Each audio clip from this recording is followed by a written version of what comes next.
August 21st, 2026, I experienced my first proper red day today, a losing day.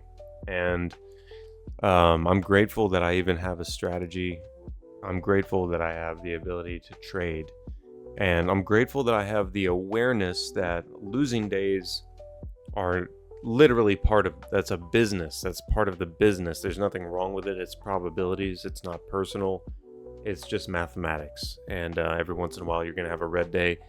And as you should have a red day every once in a while. I mean, if you didn't have a red day every once in a while, then who are you? Like, what are you even doing? You know what I mean? Every strategy has its natural drawdowns. We're going to start with NVIDIA. NVIDIA had its first alignment to the downside at 9:52 a.m. and that was a loss right there. Tesla had its first alignment to the upside, what I thought was right here at 9:26, and I ended up taking this trade, but you can see that this was an improper entry. The alignment hadn't really occurred yet.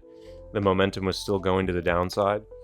Now that being said, even though the momentum was going to the downside, look at what the candle is telling you. The candle with this momentum going down, this candle is definitely breaking above. This is a classic bar break pattern. So that was a win. Now, had I entered at the very next candle, which was the official entry because of the momentum realignment, it still would have been a win. So that's cool and that's great.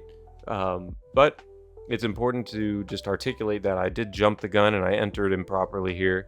But I'm working on this being a secondary entry, which is where the momentum is stalling or going down and stalling or slowing down while it's going in the wrong direction. But at the same time, you get a divergence of information. You get a candle breaking above when the momentum is not doing that yet. So anyway, that was a win in Tesla.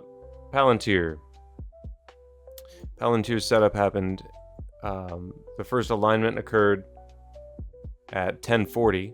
Now, there was a lot of opportunities to take trades leading up to this, but you have to wait for the momentum to actually cross over on the 1 hour chart. Then you want to make sure your 15 is healthy, and then you start looking for opportunities on the 2-minute execution time frame or the 3-minute, whoever you happen to be. And that was a win right there for Palantir. NASDAQ had its first entry here. Now, I wanted to take this realignment to the long side, but what is the 15? The 15 is not even in the green yet, so no, we're not going to do that. The first time that a real true alignment occurs is right here at 10:52 after the 15 had crossed.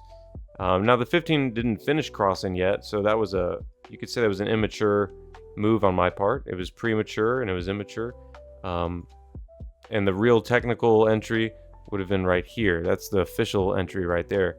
And that also basically would have been a loss. So regardless, I didn't escape the loss. So that was a loss in TQQQ. Meta. First alignment happened here to the upside.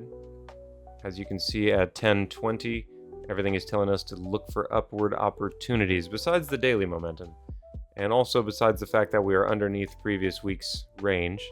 But regardless, this was a small realignment to the upside, very small. It almost looks flat, doesn't it? It almost looks flat. It almost looks like this was not a realignment. But rest assured, you can see the value right here of the histogram. Rest assured that this difference was a positive momentum shift. And yeah, it made it a little bit upward towards the profit target, but it ended up coming back for a loss there. And going over to the SPY ES, similar thing occurred. We had a realignment to the upside right here. That ended up being a loss. Now in Amazon, we had a realignment occur right here at 10:32 to the downside. Now, you might be wondering, why didn't I just take this alignment to the downside right here? Well, it's because the 1 hour hadn't concluded yet, hadn't flipped over yet, and it's because the 15 was working against us. I like to see the 15 stalling or holding in our direction, and that's exactly what we get right here. And again, that was almost a win, very close to being a win.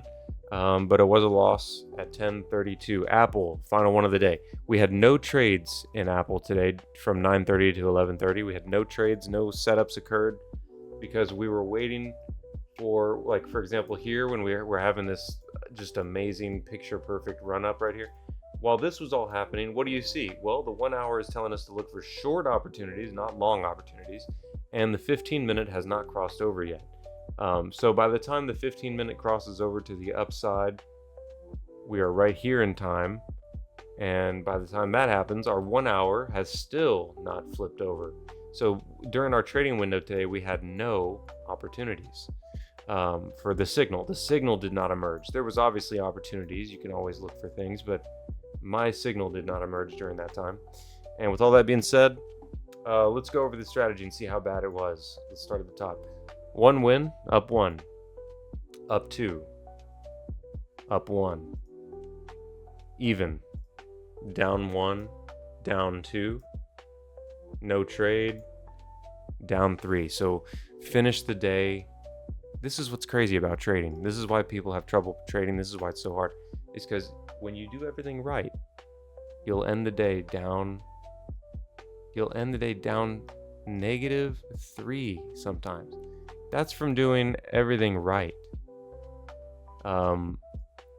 So this is why it's hard to trade, is because people think that if you end the day down 3R, you're doing something wrong, you're a bad trader, you shouldn't be doing it. No, that's literally how it's supposed to be. Every once in a while, you're going to have these days. That's normal. There's nothing wrong with it. And that's how it goes. All that being said, I'll see you in the next one.